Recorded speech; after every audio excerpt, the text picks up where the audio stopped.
A Arca da Aliança é um objeto secreto coberto de ouro, conhecida pelos judeus, cristãos e também muçulmanos. Também foi divulgada a um público mais amplo quando foi retratada em vários filmes. Mas o que é a Arca da Aliança? Os textos mais antigos escritos sobre ela é a Torá, que se encontra no Taná hebraico, conhecido como Antigo Testamento nas Bíblias cristãs. A Bíblia nos fala sobre um Deus supremo que afirmou ser o Criador do planeta Terra. Ele escreveu 10 leis em 2 tábuas de pedra. Estas pedras foram colocadas em um baú de ouro. O baú era então fechado com um assento ou tampa com 2 querubins, um de cada lado da tampa. A arca foi usada para 2 propósitos diferentes. Em primeiro lugar, era onde o Criador da Terra se manifestaria como a lei, sendo a arca como um trono para ele. Em segundo lugar, a arca foi colocada em um santuário com outros objetos sagrados. Ninguém foi autorizado a entrar na sala onde se encontrava a arca, exceto uma vez por ano, quando o sumo sacerdote trazia sangue para a sala e colocava o sangue na frente da arca e no assento da arca. Isto simbolizava como as transgressões do povo contra a lei dentro da arca eram levadas à justiça por um sangue substituto, o qual era trazido diante do trono. Então a arca foi trazida para o primeiro templo em Jerusalém.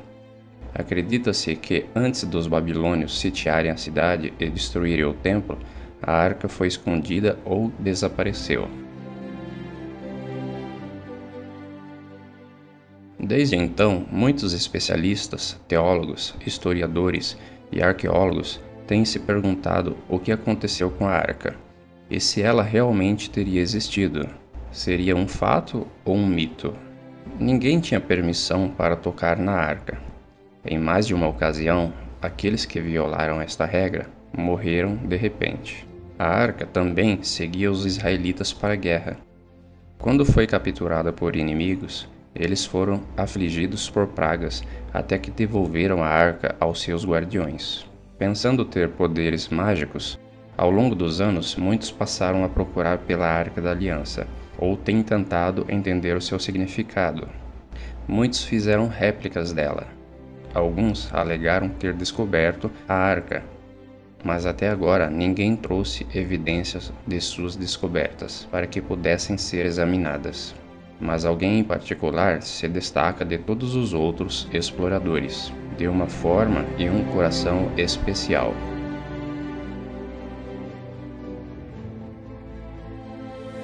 Por muito tempo, o desaparecimento da arca tem sido um mistério. Todas as fontes que mencionam seu esconderijo foram escritas muito tempo depois do seu desaparecimento, e claramente baseadas em lendas ou mesmo suposições. Da última vez que foi mencionada na Bíblia foi quando o rei Josias ordenou que fosse colocada de volta no templo.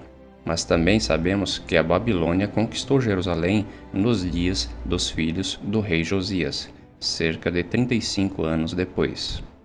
Algo interessante sobre isto é que não há menção da arca, apesar de outros objetos que foram levados para a Babilônia serem mencionados. No entanto, o livro de Macabeus, que foi escrito várias centenas de anos após o seu desaparecimento, menciona que a arca tinha sido escondida na montanha onde Moisés viu a terra prometida antes de sua morte. O livro de Baruque, um livro mais recente, menciona que Deus deixou a terra abaixo de Jerusalém engoli-la, e que a arca surgiria novamente na superfície, no tempo do fim.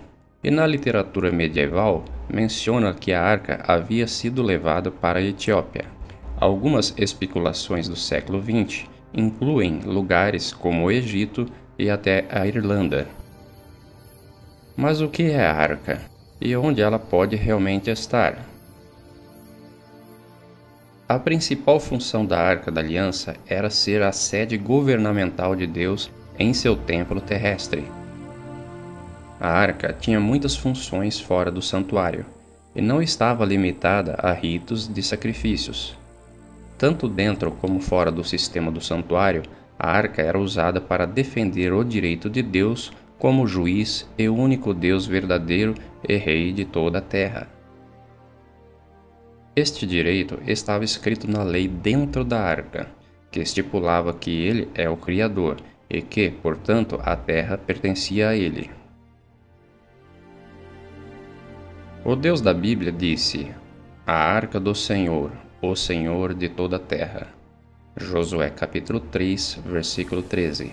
Porque toda a terra é minha. Êxodo capítulo 19, verso 5. Porque o Senhor Altíssimo é terrível.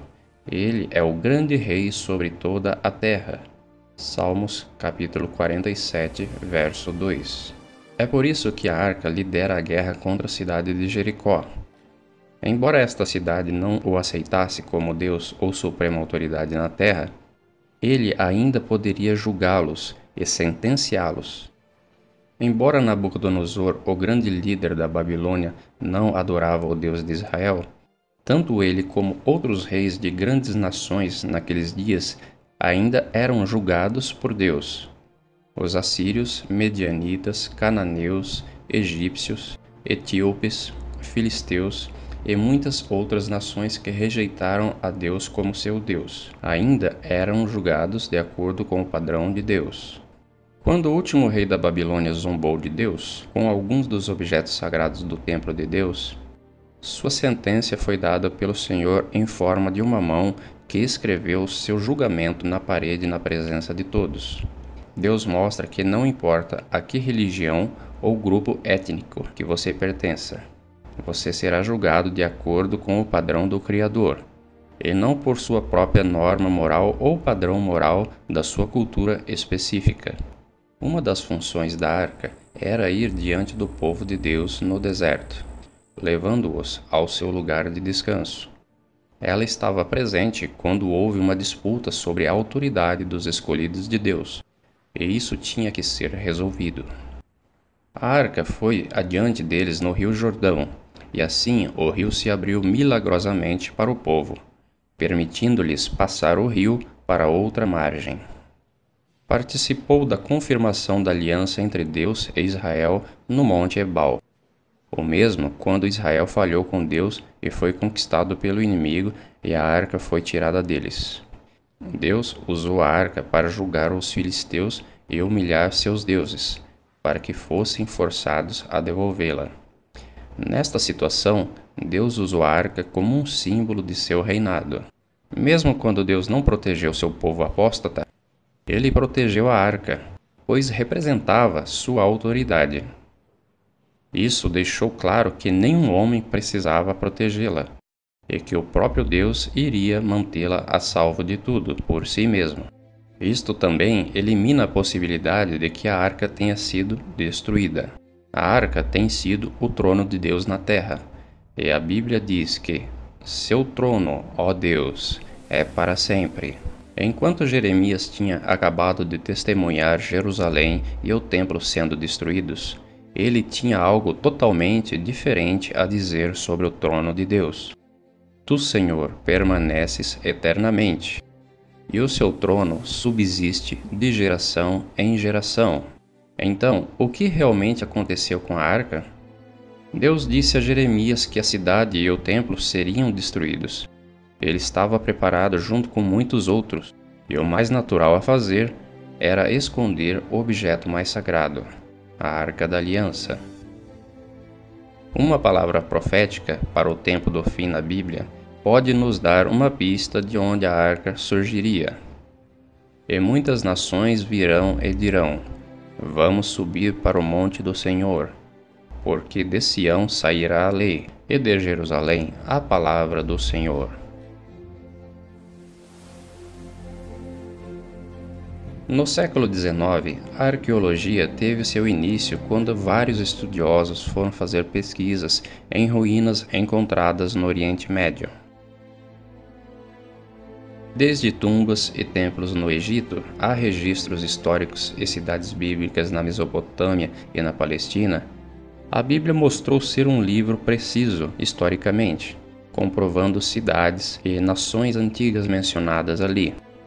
Escritos antigos de outras nações confirmavam as escrituras. Até então, a cidade de Babilônia era uma lenda, até que suas ruínas foram redescobertas. Mas Jerusalém era habitada desde o desaparecimento da arca. Muitas pessoas haviam construído novos edifícios em cima de edifícios antigos, e a velha cidade se converteu em camadas de história, uma sobre a outra.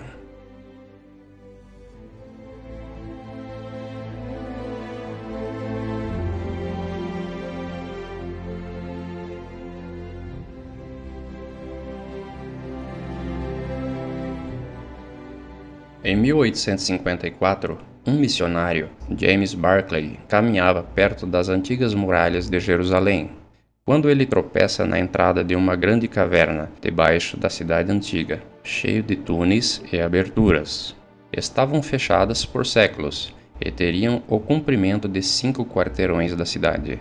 Em 1867, o general Sir Charles Warren fez a promessa de maiores escavações na cidade antiga, e na montanha onde ficava o templo, ele descobriu poços e túneis subterrâneos. Em 1873, Charles Claremont, um orientalista e arqueólogo francês, descobriu um querubim gravado em pedra dentro da caverna. Os querubins eram comumente usados nos tempos antigos para guardar a entrada de uma cidade ou um lugar sagrado. Este querubim tinha características semelhantes ao que era popular na época do desaparecimento da arca. Em 1882, o general Gordon, um alto e respeitado oficial, viajou para o Oriente Médio, e enquanto olhava ao redor de Jerusalém, ele ficou convencido de que o lugar tradicionalmente chamado Gólgota não poderia ser o local verdadeiro. A seção norte do Monte do Templo que foi cortada parecia se encaixar muito melhor com a descrição bíblica e com o desenho da cidade antiga. Ele então começou escavações lá, mas ele teria que partir para ajudar em um conflito no Sudão, onde morreu não sendo capaz de terminar seu trabalho. Porém, ele teve tempo de escrever uma carta a um amigo contendo uma declaração chocante. Aconteceu algo que ele não explicou. A montanha do norte, que Gordon identificou como a Montanha do Crânio, também era a localização da caverna de Jeremias, onde ele escreveu o livro das Lamentações, o mesmo livro onde Jeremias havia mencionado: "O trono de Deus permanece." Gordon disse: "A Arca da Aliança está lá." Ele também mencionou que outros móveis do templo também poderiam ser encontrados lá. Uma declaração muito estranha, pois ele nunca conseguiu terminar sua escavação. Então, como ele sabia disso? O local foi deixado encoberto e as cartas do general Gordon permaneceram armazenadas em algum lugar seguro. Cerca de 100 anos depois, um homem chamado Ronald White começou a orar a Deus para usá-lo para mostrar ao mundo que a Bíblia é verdadeira. Ron já estava investigando a história do dilúvio e investigou as possíveis ruínas da Arca de Noé. Ele também estava estudando o êxodo de Israel desde o Egito, encontrando algumas rodas antigas de carruagens egípcias. Depois de uma das viagens de mergulho, ele visitou Jerusalém em sua viagem de regresso para casa. Em Jerusalém, caminhando ao longo da face de um penhasco com um amigo, sua mão subiu de repente por conta própria e apontou para um lugar onde alguns destroços e lixos jaziam na frente do penhasco. Sem entender por que e como, ele se ouviu dizer: "A caverna de Jeremias e a Arca da Aliança estão lá." Ron estava confuso com o que tinha acontecido, pois não havia tido uma experiência como esta antes. Nem sequer havia pensado em procurar a arca. Pensativo, ele foi para casa, tentando estudar e descobrir se havia alguma possibilidade de a arca estar ali. Ele estudou o período do cerco da Babilônia.